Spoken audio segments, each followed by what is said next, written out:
Hey, so this next one is a movement and it is called Bate Bate Chocolate.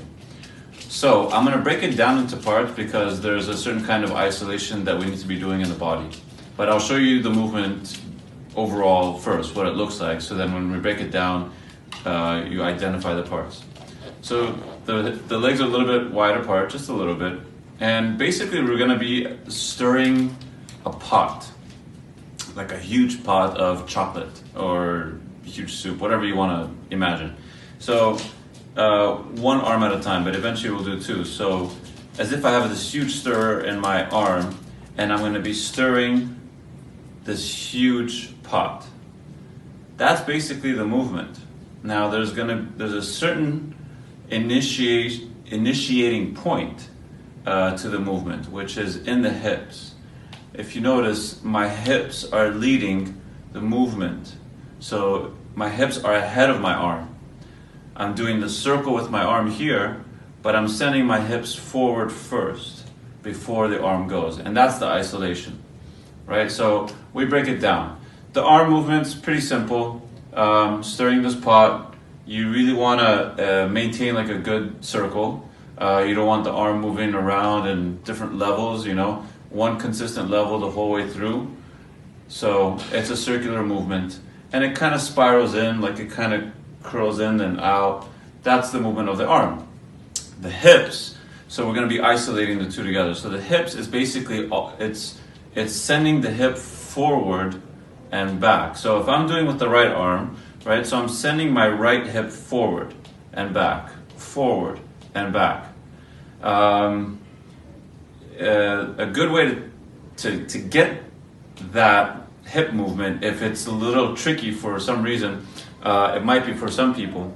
A good way to think about it is this. So, you might put your hands on your hips and just send that right hand forward, okay, and send the left one forward. It's not sending it forward like this, because I'm sending both hips at the same time. It's sending one hip forward, keeping the other hip where it is, or pulling it back would actually be better. So the hip, one side goes forward, the other one back, one side goes forward, the other goes back.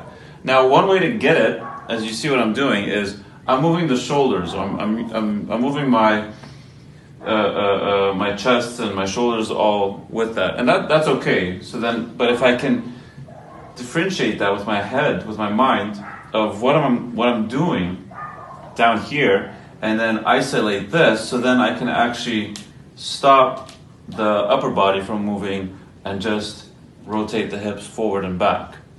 Another way to think about it is you can turn to one side, and that's automatically going to send your hip forward. So if for whatever reason this is seemingly too difficult, you just turn to one direction. Don't change your feet down there. You turn to one direction, that's going to automatically turn all of this. Now in this position, just stabilize your hips down. Don't move that. And just pull the shoulder back. And you are in that position that you want to be in, which is a hip forward.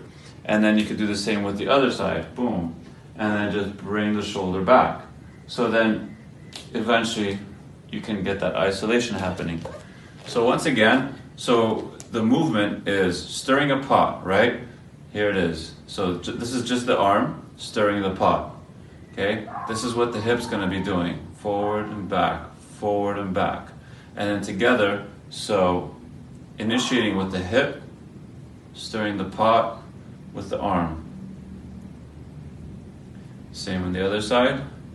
Initiate with the hip, and then the arm follows. When you can get that down, one side and the other, then you get the two going and you alternate. Now obviously if I move forward with the right hip, so then I stir the pot with the right arm. And while the right hip is pulling back, the left hip goes forward. That gives me the opportunity to stir with the left arm. And then the right arm. Left, and then right. And eventually you can get them going, alternating like so. And so that's bate, bate, chocolate.